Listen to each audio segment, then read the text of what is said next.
Je trouve que chaque personne est faite pour quelque chose.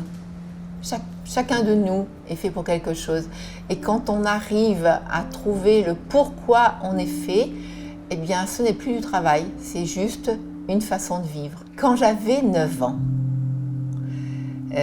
un jour, j'habitais en Charente, je suis née en Charente, ma mère passe à côté de moi, j'étais sur la place de l'église, du village où on habitait, et elle me dit tu restes là, tu m'attends, je vais chez la couturière chercher ma robe. Alors je bouge pas, je la regarde partir, et bien sûr, quelle fut pas ma surprise quand je la vois revenir vers moi, parce que c'est pas possible. C'est une star de cinéma. Elle est partie habillée ordinaire, une jupe, un chemisier. Et là, je la vois arriver dans une robe rouge à pois blanc, avec un col en piqué blanc, une ceinture blanche qui marquait sa toute petite taille, des chaussures talons aiguilles. Et là, je me dis que ça, c'est les prémices du conseil en image, en tout cas du relooking avant-après. J'ai des clientes que je maquille et bien sûr, j'enlève le miroir tout de suite pendant que je suis en train de maquiller pour qu'elles aient la surprise. Et il arrive très souvent quand elles commencent à se regarder en disant « Oh, je ne reconnais pas !» Et puis là, on détaille tout et puis elles sont contentes parce que j'en ai pas mis beaucoup. J'ai juste mis en valeur le teint, le teint soit lumineux, faire bonne mine. Bonne mine, c'est un très beau compliment qu'on peut recevoir d'un homme ou d'une femme. Et puis, pour se maquiller, on met aussi les yeux en valeur parce que les yeux, ça parle. Alors c'est pareil, pour mettre les yeux en valeur, on ne met pas une tartine sur les yeux. Et puis le rouge à lèvres de la bonne couleur par rapport à nos cheveux, notre teint. Le rouge à lèvres, on croit que ça illumine, qu'on voit que les lèvres. Non, non, le rouge à lèvres de la bonne couleur, quand on est habillé avec les bonnes couleurs, ça fait briller les yeux. Donc ça veut dire que très vite, on peut ressembler à quelqu'un de pétillant. Et ça donne envie d'être la copine de cette personne-là. Et puis, c'est pas fini. Donc, mon histoire avec les vêtements, avec le relooking, avec la morphologie, avec le style, il a continué, mais très très vite. À 10 ans, j'avais une voisine qui était couturière et j'ai eu la chance d'aller la trouver, oser lui demander de m'aider à faire une robe à ma poupée. Et cette dame, je trouve ça merveilleux, elle est décédée aujourd'hui, mais je suis très reconnaissante. Elle m'a pris en considération, elle a répondu « Je suis d'accord pour t'aider, à condition que tu fasses comme si c'était une robe de dame. » Donc on a choisi ensemble les tissus et on a commencé le patron pour cette poupée et je m'appliquais. Et quand je lui apportais voir le travail que j'avais fait, c'est tout juste si je tremblais pas, tellement je m'appliquais, je voulais qu'elle me dise que c'était bien. Et je voulais aussi c'était une façon de la remercier de m'avoir aidée. Et donc très vite j'ai adoré ça. Et toute mon adolescence, j'ai eu des cours de couture. Donc évidemment, je n'avais pas imaginé l'impact que ça allait avoir sur ma vie professionnelle, mais très vite c'est devenu une passion. Je me suis mariée jeune, j'avais 17 ans. J'ai très vite fondé une famille et j'ai cousu toute ma vie. J'ai élevé mes enfants à la maison et j'ai appris et continué à me former dans le stylisme, la couture. J'ai habillé les femmes, j'ai fait tous les vêtements à mes enfants, à mon mari et à moi-même. Et donc c'est pour ça qu'aujourd'hui, je suis capable de travailler très très bien la morphologie parce que sans le savoir, toute ma vie j'ai habillé les femmes et ça s'appelle faire de la morphologie sans le savoir. Alors en fait, dans la vie, ce que j'aime, c'est la vie. Voilà. Quand j'étais petite, j'ai tout le temps été malade.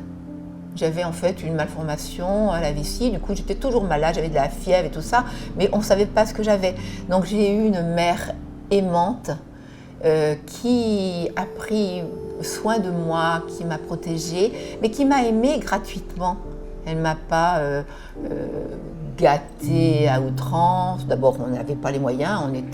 Je faisais partie d'une famille très modeste. Je faisais partie d'une famille de 7 enfants. Donc moi j'étais la troisième. Mais parce que j'étais fragile et que j'étais souvent donc, malade, ma mère a pris beaucoup soin de moi. Donc je me dis que cette énergie, je la tiens de là. J'ai eu gratuitement un matelas d'amour, le plus beau matelas d'amour qui existe. Donc j'ai même pas de mérite à être aussi chaleureuse, à être aussi heureuse, à être aussi gentille, à être aussi bienveillante. Ça vient de ce matelas que j'ai reçu de la part de ma mère. En plus, moi, comme j'étais malade, j'ai pas fait les 400 coups. Moi, j'avais peur de me faire du mal. Je grimpais pas dans les arbres avec mes frères et sœurs. J'étais un petit peu une poule mouillée quand même. Hein. Donc, je me protégeais. Peut-être que je trouvais que c'était important de prendre soin de moi aussi. J'aime bien qui je suis. Je suis prudente et pourtant j'ose des tas de choses. Quand j'ai eu 14 ans, c'est vers la coiffure que je me suis tournée. Donc j'ai fait un apprentissage de coiffure et là j'ai eu le sentiment que je pouvais, avec la coiffure, avec la couture, rendre les femmes belles. Quand je fais un travail de conseiller en image complet avec une personne, si dans les exercices que je lui fais faire, elle est capable de signaler qu'elle aimerait changer sa coiffure, je demande pourquoi. Par rapport à son visage, c'est pas difficile de trouver une coiffure. Mais par contre, moi, je suis pas la meilleure coiffeuse du monde, mais toutes les personnes que j'ai coiffées sont contentes parce que je m'intéresse pas qu'à sa forme de visage, je m'intéresse à sa personnalité.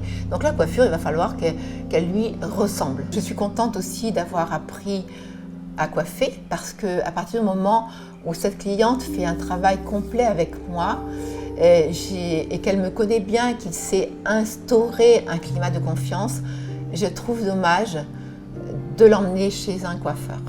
Donc je travaille avec elle jusqu'au bout. Évidemment, je ne suis pas en train de lui dire « je vais te coiffer comme ça ». On travaille toutes les deux. Et si elle n'est pas prête, je ne le fais pas. La coiffure qu'on a choisie toutes les deux, elle va la mettre sur son ordinateur, elle va la regarder souvent, elle va s'imaginer avec cette coiffure dans quelques temps. Et si elle est prête, elle revient me voir. Et si elle n'est pas prête, ben tant pis, on ne le fait pas. Voilà.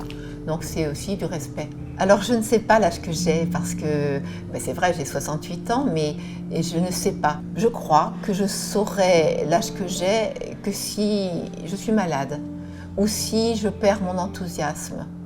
Et c'est pour ça que j'étais normalement à la retraite déjà depuis quelques années. J'ai recréé une entreprise depuis le 15 mars de cette année. Et parce que, comme je disais tout à l'heure, on est tous faits pour quelque chose. Et moi, même si j'aime la couture, même si j'aime plein de choses, j'ai fait d'autres choses dans ma vie. J'ai vendu des encarts publicitaires pour des guides d'achat de CE. J'ai été une bonne commerciale, j'ai eu une mercerie. J'adorais ce travail. Je savais bien,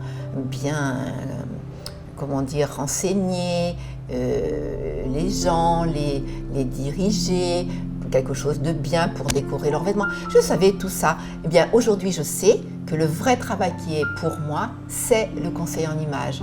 Parce qu'il y a toujours cette histoire de conseil, mais il y a une histoire de bienveillance. Je parle de la bienveillance parce que je suis quand même consciente que dans la vie aujourd'hui, la bienveillance, elle manque à beaucoup de personnes, quoi. Il y a à l'inverse, il y a beaucoup de violence. La bienveillance, c'est le contraire de la violence, quoi. Et je trouve ça tellement méchant d'envoyer des pics à des gens, de faire du mal, et il y en a partout. C'est pour ça que j'aime tant travailler dans les lycées ou faire ce travail, parce que même dans un lycée, avec tous ces élèves qui sont jeunes, et j'adore ça, parce que quand on commence à travailler jeune comme ça, eh bien, on va s'en servir, et dans notre vie à venir, même quand on aura fait des enfants, pour les éduquer, on va leur envoyer notre bien-être et pas notre torture, quoi. Alors peut-être ça s'apprend. Hein, on n'est pas comme ça avec la confiance en soi, c'est pas inné, la bienveillance non plus. C'est aussi notre parcours de vie qui nous amène à ça. Moi, en tout cas, comme on a été tellement gentil avec moi, je l'ai naturellement, j'ai beaucoup de chance. Donc c'est comme si je me devais de le distribuer. En 2006, en fait, j'ai créé une entreprise que j'ai appelée Près du corps pour faire revivre les vêtements qui dorment dans les armoires des femmes. C'était audacieux, mais comme je connais bien les gens, comme je connais bien les femmes, je sais que si ces personnes acceptent de encombrer leur armoire avec autant de vêtements trop petits, trop grands, démodés, c'est que chaque vêtement a une histoire et qu'il est difficile de s'en séparer. Alors quand j'ai créé cette entreprise, c'était pour faire revivre les vêtements qui dorment dans leurs armoires. Donc en fait, ce que je voulais ajouter, c'est que très souvent, j'ai eu la chance de commencer avec un article merveilleux dans la Charente Libre, puisque moi j'étais charentaise, et en fait, boostée par cet article, j'ai travaillé tout de suite énormément. J'ai des femmes qui m'appelaient en disant je voudrais que vous veniez voir dans mon armoire. C'est génial. Moi, je ne la connais pas, je ne connais pas ce qu'elle a acheté, qui va ensemble. Donc, on ouvrait l'armoire et cette femme, elle disait, j'ai rien à mettre. Alors que souvent, quand les femmes disent ça à leur mari, ils sourient un peu, puisque des fois, il y a 3 dressings pleins. Et la femme, elle dit, j'ai rien à mettre. Elle ne ment pas. Comme elle manque de confiance en elle, si elle a un très joli chemisier rouge, il est très très joli, il est tout neuf, elle ne l'a jamais porté, elle ne le portera pas parce qu'elle pense qu'on va la voir quand elle va mettre ce chemisier rouge. Donc même s'il est beau, elle le met sur elle et avant de sortir, elle l'enlève. Donc en fait, quand on a fait tout ce travail de conseil en image ou de confiance en soi et que tout va mieux, eh bien ce chemisier il est portable. Donc moi j'ouvrais l'armoire et je commençais à regarder. Je prends cette robe, je ne la connais pas, et je demande à la personne. Et cette robe, je l'aimais beaucoup, je l'ai portée 2 fois, je me trouvais jolie, mais je ne sais pas ce qu'il y a qui ne va pas. Alors ce que je sais quand même par expérience, c'est qu'on n'est pas non plus tous construit en morphologie comme un mannequin, donc très souvent chaque vêtement a besoin d'une retouche. Donc peut-être que c'était ça qui lui plaisait pas. Toujours est-il que, allez, on commence comme ça. Comment on fait une armoire? On enfile la robe et on regarde. Donc en fait, en effet, peut-être elle est petite, cette robe est vraiment trop longue, elle n'a pas d'allure. Donc avec des épingles, moi je raccourcis, je mets juste des épingles. Et puis peut-être qu'elle n'est pas assez ajustée. Et c'est pour ça que j'avais appelé mon entreprise Près du corps, parce que ce geste, c'est attraper le vêtement, mettre les épingles pour ajuster. Donc avec des épingles, j'ajuste et hop, raccourci, ajuster, remonter. Ouais, comme ça, elle est bien. Hop, c'était une robe qu'elle ne portait pas et là, de nouveau, une robe. Et puis, on essayait aussi les accessoires. Très souvent, les femmes, elles ont plein de choses. La jolie pacotille aussi, mais qu'elles n'osent pas mettre parce que justement, on va les voir. Donc, elles sont capables de le mettre le matin, mais avant de partir, elles les enlèvent parce qu'elles disent « je fais un peu trop au sapin de Noël ». Mais c'est vraiment dommage. Donc là, on a joué à décorer cette robe avec un sautoir ou avec ceci, cela. Et elle était tellement contente, elle me disait toujours mets le collier par-dessus le porte-manteau et les chaussures qui vont avec. Elle ne voulait pas oublier cette belle image que ça donnait. Et on continuait comme ça.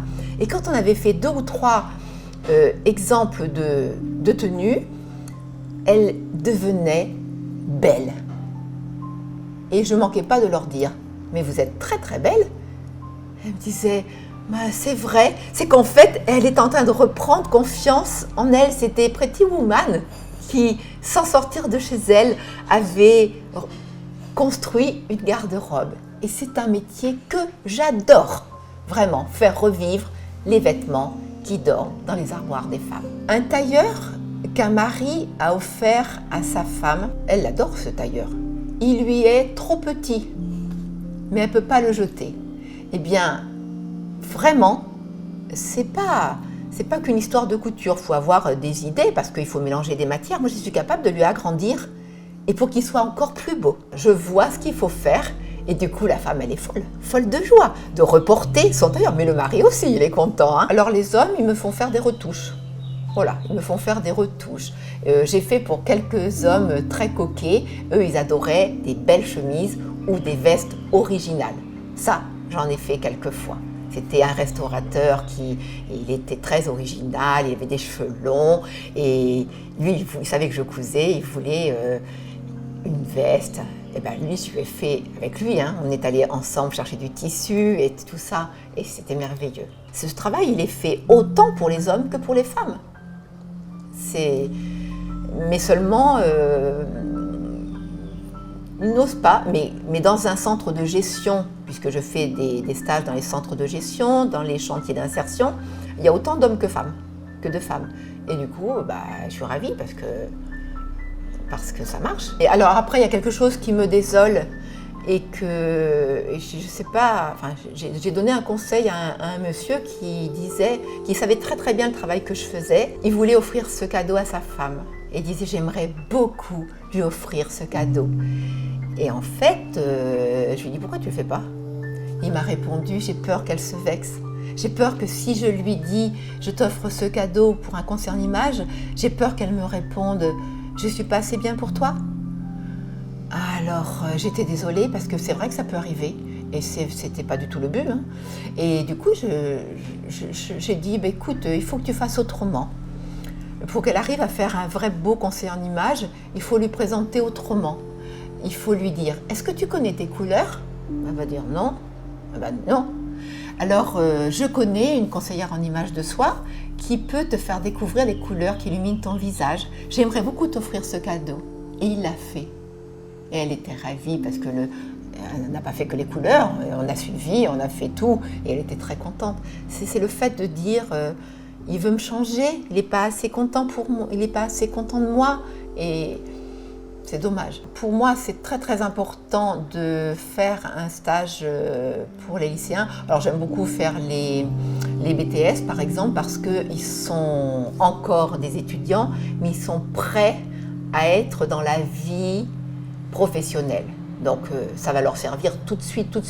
Et puis bon, déjà, quand on est étudiant en lycée professionnel, on a, je crois, 3 stages à faire par an. Donc ça veut dire que là, il faut 3 fois chercher un stage, 3 fois se présenter, essayer de ne pas essuyer des refus parce que là, la confiance en soi, elle est dans les chaussettes. Là, c'est trop méchant.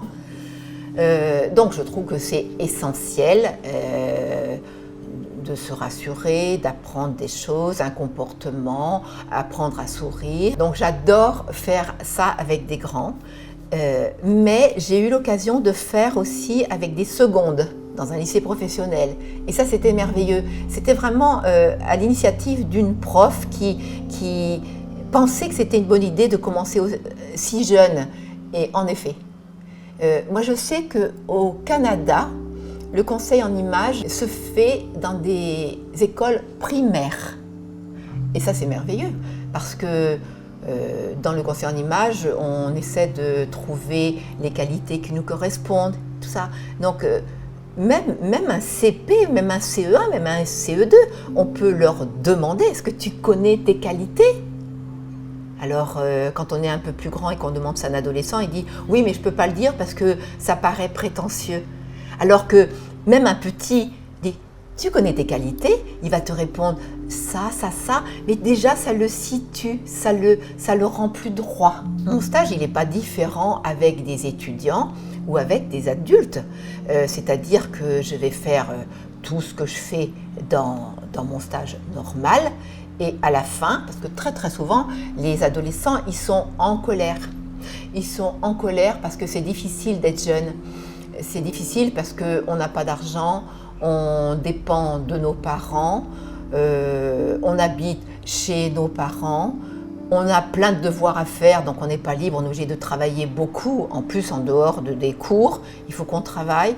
Si on sort et qu'on fait la fête, c'est aussi un peu au détriment de nos devoirs et tout ça. C'est très très compliqué et j'en suis très très consciente. Et puis, si on leur apprend à arrêter d'être en colère après les parents, eh bien ça va les aider beaucoup à sortir leur rancœur, ils vont pouvoir dialoguer avec leurs parents, moins inquiéter leurs parents, parce que les parents, même si les parents, ils n'ont pas le choix, ils acceptent les colères et les bouderies de leurs enfants, mais n'empêche qu'ils se font du souci. Ils ne posent pas la question, mais ils disent « mais qu'est-ce que j'ai bien pu faire ?» ou « qu'est-ce qu'ils ont ?» Et au jeu des devinettes, personne gagne, on n'est pas fort. Alors là, dans mon stage avec les étudiants, je leur apprends vraiment à parler à leurs parents, à faire des compliments à leurs parents aussi, à leur dire qu'ils les aiment et à les remercier, instaurer un dialogue. Parce que je leur explique que leurs parents souffrent en voyant leur attitude. D'ailleurs, j'ai eu l'audace, j'ai osé avoir le courage de prendre un jour un rendez-vous avec le recteur d'académie de Poitiers. J'ai expliqué pourquoi je venais et il m'a bien écouté et il a répondu « Vous attendez quoi de moi ?» J'ai dit rien, je voulais juste venir vous dire à quoi ça sert mon travail et le mettre en place parce que je pense que dans chaque établissement, il serait judicieux d'employer une conseillère en image de soi, comme on peut avoir besoin d'une infirmière scolaire, pour que chacun des élèves, et à tout âge, et chacun des profs, parce que les profs en ont besoin autant que les autres, elles sont en première ligne. Elles sont une image importante. Vous le savez très bien qu'il y a des élèves qui ont très très réussi à apprendre l'anglais parce que la prof leur plaisait. Donc c'est très très important. Et donc il m'a bien écouté. Mais n'empêche que rien n'a été mis en place. Et ça, je suis désolée parce que ça n'avance pas. Après, je voulais vraiment former, faire du conseil en images comme ça, pour les élèves profs. Parce que là, pour moi, c'était important. C'est tellement difficile ça y est, on a notre examen et on va être confronté une première fois pour une rentrée des classes avec tous ces élèves qui vous attendent au virage parce qu'ils sont costauds, les jeunes, en ce moment. Donc, en fait, imagine une jeune qui commence pour la première fois, qui est timide, qui n'ose pas, qui a la petite voix, mais elle est ramassée du premier coup, dès l'entrée, dès 9h du matin. Donc je veux dire, ça, c'est dommage. Donc j'avais vraiment envie de faire ça avec ces jeunes élèves, parce que je sais, j'ai rencontré le monsieur qui s'occupe de former ces élèves, il était conscient. Il était d'accord, il sait que quand la rentrée se fait avec tant d'élèves, au bout du premier trimestre, il y en a qui décrochent ou qui sont en dépression. Donc c'était obligé. Eh bien, jamais il m'a rappelé, jamais j'ai été refaire des stages. Et ça, je trouve vraiment dommage. Ce que je trouve intéressant, c'est que quand cette journée est terminée, il y a un suivi. Comme la prof a assisté au stage toute la journée avec les élèves et qu'elle a été vraiment sympa, qu'elle s'est mise à la hauteur, c'est-à-dire qu'elle a été traitée comme les élèves. C'était aussi difficile pour elle de faire les exercices que pour les élèves. Donc en fait, elle a fait ça au début pour faire plaisir aux élèves, pour leur faire du bien, pour les aider à se présenter dans les bonnes conditions à leur stage.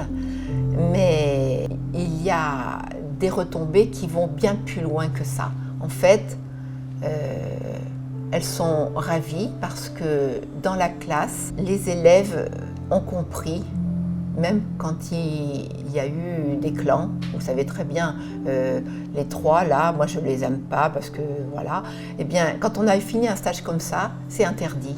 Donc il y en a toujours un dans le groupe qui a été chercher ce qu'ils avaient oublié de regarder et ainsi de suite. Et ça, c'est flagrant. Les profs m'ont envoyé des mails pour m'envoyer le ressenti et pour m'expliquer qu'il se passait ça. Les parents aussi ont adoré parce que ça les a calmés. Donc les parents sont très contents de voir leur enfant grandir. Et puis, dans les entreprises qui reçoivent les élèves qui ont fait le conseil en images, eh bien, ils sont ravis parce que les élèves ne sont pas là à attendre que le stage soit pas trop difficile, que les gens soient que sympas, peut-être ils vont être récompensés. Ils sont venus d'abord habillés correctement, c'est aussi du respect. Ils ont appris à sourire, donc ils sont gracieux. Et puis avec la mentalité de dire, donc inverser un peu la machine. Parce que moi, j'aurais posé la question, pourquoi l'entreprise va vous choisir? Qu'est-ce que vous avez de spécial pour qu'on ait envie que vous travailliez avec eux? Donc, ils se sont posés beaucoup de questions. Je pourrais dire aussi à une dame qui est seule et qui a envie de rencontrer quelqu'un, un homme, pour vivre avec elle, je suis capable de lui dire, est-ce que tu as un cadeau pour un homme? Oh! Donc c'est une question qui tue. Mais est-ce que tu as un cadeau pour un homme? Est-ce que tu as un cadeau pour cette entreprise? Si tu es la personne qui est stressée à mort, déjà le chef d'entreprise, il a déjà toute une équipe de stressés. Tu crois qu'il a envie d'en avoir une personne en plus comme ça? Non. Et donc justement, moi j'ai beaucoup travaillé à Cognac, au lycée Jean Monnet. Et les entreprises autour qui ont reçu des enfants, des élèves en stage, acceptent maintenant volontiers, même sans réfléchir, un élève qui vient du lycée Jean Monnet. Parce que ça y est, la réputation est faite. Quand je fais le stage, pour me rappeler du nom des élèves, on fait mettre un chevalet avec les prénoms écrits en gros, comme ça c'est interactif. Mais la prof aussi, on va l'appeler Bernadette ou Jacqueline ou Sylvie, comme les autres. Aujourd'hui, elle va s'appeler comme les enfants. Ça a dédramatisé. Les enfants ont beaucoup de respect parce les profs se sont mis à leur hauteur. Du coup, ils vont communiquer à la suite de ce stage. Donc, les élèves sont capables de dire « Madame, demain, quand on va vous voir, vous serez habillée dans vos couleurs. » Et elle dit « Vous aussi, demain, je pourrais ne pas vous dire « Bonjour Fabien », je pourrais dire « Bonjour Automne ». Donc ça, là, moi, j'avoue, quand j'entends ça, ça me fait trop plaisir. Alors, en effet, à la suite des stages, les profs ont instauré je crois que c'était, je ne me rappelle plus, ça devait être le jeudi, que les élèves viennent habillés dans leurs couleurs et habillés comme s'ils allaient travailler dans une entreprise. Donc les joggings, les jeans, fini. Donc c'est pas rien aussi, ça les prépare à leur avenir professionnel. Bien sûr. Alors après, il y a les codes. Si on est mécanicien, on va être habillé en code de travail. Si on est banquier, c'est un costume souvent foncé. Et voilà. Et si on est artiste, on peut en effet être décalé. Mais de toute façon, on retrouve toujours. Et ça s'appelle les codes, le bon sens. Pendant que j'avais créé mon entreprise Près du Corps, je cousais beaucoup chez moi. Alors, j'adore la couture, mais c'est très très fatigant la couture, c'est vraiment très fatigant. Et là, j'étais donc inscrite à la Chambre des métiers. Et la Chambre des métiers offre de la formation gratuite à ses adhérents. Et un jour, je vois passer conseiller en images en formation. Mais ça se passait à plusieurs endroits, à Cholet, à Nantes, à Paris, à Bordeaux, à Poitiers. C'était 2 jours de stage. Alors, un coup, on apprenait, donc c'était que pour les techniques, on apprenait la colorimétrie, la morphologie et le style. Et en fait, je suis allée partout. Alors, je travaillais beaucoup après pour rattraper mes 2 jours de voyage et tout ça. Donc, je travaillais très tard le soir, le dimanche, tout ça pour rattraper. Mais ça ne fait rien. J'étais très, très, très contente d'avoir appris ces techniques. Et je me suis dit que, comme je connaissais bien les gens et que je sais pourquoi pourquoi les gens sourient pas? Pourquoi les gens sont tristes alors qu'ils sont pas malades? Et ça fait mal au cœur, quoi. Et je me suis dit, si je leur apprenais comment se maquiller, comment se coiffer, comment s'habiller, des fois même faire attention un petit peu. Moi j'avais appris la nutrition, comment faire pour trouver son poids, parce qu'il ne faut pas se leurrer. Les gens qui sont en surpoids, ils sont en souffrance. Et donc tout ça je pouvais le faire. Mais je me suis dit, c'est pas suffisant. C'est pas suffisant pour que les gens retrouvent la confiance et même jusqu'à aller à la sérénité. Il faut faire un peu de développement personnel. Donc là, je me suis mise à créer des exercices, bilan d'image, apprendre à se connaître. Parce que pour s'aimer, il faut se connaître. Alors, j'ai instauré ça. Une question qui tue, mais une question très importante. Qu'est-ce que tu aimerais qu'on pense de toi quand on te voit pour la première fois? C'est difficile. Alors, on sait toujours un peu ce que les gens pensent de nous. Mais nous, ce qu'on aimerait que les gens pensent de nous, c'est pas facile. Il faut aller le chercher, là, dans ses tripes. Donc, ça, je l'ai créé. Après, je me suis dit, ce qui fait beaucoup de mal aux gens, c'est de ne pas savoir dire non. Il y a des personnes qui font des burn-out au travail juste parce qu'ils ne savent pas dire non. Dire non, c'est le premier non, il est difficile quand on ne sait pas faire. Mais c'est très important parce que quand on doit dire non et qu'on dit oui à la personne, ça s'appelle un mensonge. Mais on a peur de quoi? On a peur qu'on ne nous aime plus, on a peur de passer pour une méchante. Voilà. Donc en fait, ça fait partie des choses que j'ai instaurées. Savoir demander. Il faut aussi de l'humilité. Demander quelque chose. Et j'ai compris aussi que souvent, les gens qui manquaient de confiance en eux, ils avaient oublié leurs valeurs. Donc j'ai préparé un exercice qui s'appelle estime de soi. Retrouver nos valeurs. Pareil, ça nous redresse. Très souvent, on ne sait pas. C'est tellement normal, ça fait partie de nous. On a oublié. Par contre, on va se les rappeler et ça va nous lever. Et puis, qu'est-ce qu'on fait? Bon, en ce moment, il fait soleil. Mais qu'est-ce qu'on fait? Qu'est-ce qui nous motive le matin à nous lever alors qu'on est bien au chaud dans notre lit, quand c'est le mois de novembre, qu'on sait qu'il pleut, qu'il y a du brouillard, qu'il fait nuit? Qu'est-ce qui fait que le matin on se lève de bonne humeur, de bon cœur? On va vers où? On va chercher quoi? Alors j'ai créé cet exercice que j'adore, qui n'est pas très long, qui s'appelle méthode de motivation. Et donc là, essayez de trouver qu'est-ce qu'on aimerait faire dans pas longtemps. Mais pour quand on sera bien vieux, là, presque au seuil de la mort, pour pas avoir de regrets. Qu'est-ce que je suis fière d'avoir fait ça dans ma vie? Et c'est le contraire des regrets.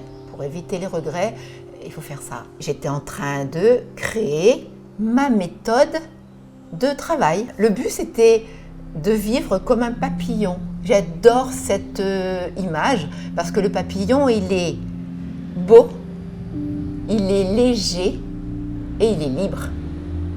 Alors, qu'est-ce qui nous empêche de vivre comme ça? Rien. Vraiment rien. Parce que je suis consciente que la vie, elle est courte, que personne ne sait quand elle va s'arrêter. Par exemple, si moi je meurs demain, c'est dommage, je n'ai pas envie encore, je ne suis pas prête, mais je n'aurai aucun regret. Parce qu'à chaque fois que j'ai envie de faire quelque chose, même si c'est difficile, je le fais quand même. J'ai été mariée à 17 ans avec le papa de mes enfants pendant 20 ans. J'ai adoré avoir mes enfants. Voilà. C'était compliqué pour moi parce que j'ai perdu un premier bébé. Donc commencer comme ça, c'est difficile. Et j'ai eu le plus grand respect envers ces enfants, et tous autant qu'ils sont, avec des mentalités différentes. C'est tous les mêmes enfants du même père et de la même mère, mais il n'y en a pas un pareil. Donc en effet, le rôle de la mère, c'est de s'adapter. Et c'est difficile d'élever tous ces enfants. Surtout que moi, comme beaucoup d'enfants, mais ils ont du caractère. Je veux dire, c'est pas des chiffres molles. Alors, j'ai aussi 4 filles et un garçon. Et c'est pareil, moi je suis habituée aux filles. Et j'aime bien les filles, parce que je suis une femme. Donc c'est facile pour moi. J'ai eu des sœurs, c'est facile pour moi. Et quand j'ai eu Nicolas, alors là, moi je pensais que j'allais encore avoir une fille et que je ne saurais peut-être pas faire avec un garçon. Mais alors là, quand j'ai vu que j'avais un garçon, là, la terre ne pouvait pas me porter. J'avais tout. En fait, inconsciemment, c'était mon rêve d'avoir un fils. Et en effet, je te jure, je n'avais pas peur de ne pas savoir lui faire des cadeaux et tout ça. Au contraire, moi, j'ai eu 1000 cadeaux pour lui. Et puis, j'ai eu la chance d'avoir un garçon merveilleux, quoi. Je ne peux pas dire que c'est difficile d'élever un garçon, c'était juste un cadeau. Voilà. Donc, je suis gâtée. Par contre, après, j'ai fait des choix. Moi, j'ai divorcé plusieurs fois. C'est pas facile de quitter quelqu'un. Je suis pas une girouette, je m'en vais pas comme ça. Je m'en vais parce que j'ai fait le tour et que je sais en effet qu'on peut pas changer les gens. On peut pas les changer. Et quand j'ai fait le tour et que moi, j'ai une boule à l'estomac et que je me rends compte que de toute façon, je suis en train de perdre mon sourire, je pense aussi à ma mère. Je me dis, ma mère un jour m'a dit, tu n'es pas née pour être malheureuse. Oh, je m'en rappellerai toute ma vie. En effet, moi, quand je commence à aller mal et que j'essaie de changer quelque chose et que je vois que je n'y arriverai pas, eh bien, je m'en vais. Je quitte tout, je m'en vais. C'est difficile aussi pour mes enfants. Mes enfants m'ont vu avec quelqu'un repartir. C'est quoi ça? N'empêche qu'aujourd'hui, j'ai 68 ans. Je suis très heureuse d'avoir eu le courage de faire mes choix. Je vis avec Rémi. On est mariés depuis 4 ans. Et je sais que j'ai le mari qui va bien avec moi. Parce que je fais aucun effort. Parce que mon sourire, il est toujours là. Et lui, pareil, tous les jours, on se fait des compliments. Voilà, et j'ai beaucoup de chance, mais je me suis donné la chance d'arriver à ça. Et je peux dire aujourd'hui, j'ai une belle vie. Et je suis heureuse aussi d'avoir cette vie, parce que je trouve que pour mes filles, pour mes enfants, et même mon fils, pour mes enfants qui vont vieillir, ils savent qu'un jour ils vont avoir mon âge, ils ont un exemple. C'est possible d'être heureux jusqu'au bout. Alors j'espère qu'elles garderont leur mari, qu'elles seront heureuses. Je ne leur dis pas de faire comme moi, au contraire. Mais si elles ont la chance d'être heureuses, eh ben, tant mieux. Mais je suis un exemple, même si j'ai fait tous ces choix. Parce que c'était au prix d'être moi et d'être heureuse. Parce que moi, alors la chance que j'ai, c'est extraordinaire ça. Je ne suis pas capable d'être mal, mais très mal, plus de 3 jours. Donc j'ai pas le temps de me faire une dépression, moi. Au bout de 3 jours, je suis obligée d'accoucher, quoi. Je suis obligée de prendre une décision, faire quelque chose, parler à l'autre, et ainsi de suite. Donc voilà, mais je vous ai tout dit. J'ai encore une petite question. Tu vis où aujourd'hui? Et voilà. Alors, je suis charentaise, mais aujourd'hui, je vis à Cannes parce que mon mari est cannois et il a eu envie de revenir aux sources. Alors, il avait déjà un appartement et on venait en week-end de temps en temps et ça le faisait rire de voir comment j'aimais la Croisette, la région. Et du coup, un jour, on habitait à Uzès, dans le Gard, et un jour il m'a dit « Et si on allait vivre à Cannes ?» Ah bon, alors là, j'étais désespérée parce que j'étais en train de bien m'installer à Uzès et je n'avais pas envie de changer encore une fois. Changer de mari, changer de maison, changer d'atelier. Non. Pendant 3 jours, encore une fois, là, pendant 3 jours, j'étais trop mal et j'ai réfléchi et j'aimais beaucoup Cannes. Et j'ai dit « Rémi, ok, je veux bien aller vivre à Cannes à condition que j'ai un atelier. Toute ma vie, j'ai eu un atelier et moi, je ne suis pas assez vieille pour faire la plage, mon journal. Je ne suis pas capable. Donc, si j'ai un atelier, je veux bien. Oh, mais il n'a pas mis longtemps. Hein. Il a appelé sa cousine. « Bonjour, c'est Rémi. Ton atelier, elle était storiste. Donc, ton atelier qui est fermé depuis longtemps, est-ce que tu le vendrais ?» Elle a dit oui. Et voilà, donc on a acheté l'atelier et on est venu habiter là. Et là maintenant, je partirai jamais d'ici parce que j'adore le climat, on est très très gâtés. La région est extrêmement belle. Cannes, c'est pas grand. Et je me suis fait déjà des amis. Alors, et je sais que je peux travailler partout autour. Même je peux partir aussi partout en France. Moi, je peux partir partout. Et donc, je sais qu'ici, je vais travailler Puis je sais pas, on habite en plus, on a la chance d'habiter tout près de la ville, donc on fait tout à pied. Je sais pas, je suis très très heureuse aujourd'hui. Voilà. Et tes projets? Alors les projets, c'était mon documentaire. Le documentaire, pour moi, il était très important parce que il m'est arrivé souvent que des personnes disent des choses qui me faisaient du mal en disant ouais, c'est un gourou. Le conseiller en image, ouais, c'est un gourou, je suis sûre que c'est un gourou. Hein, elle est en train de remuer les trucs qui vont pas chez nous, tout ça. Oh, c'était horrible pour moi, mais bon, tu peux pas empêcher.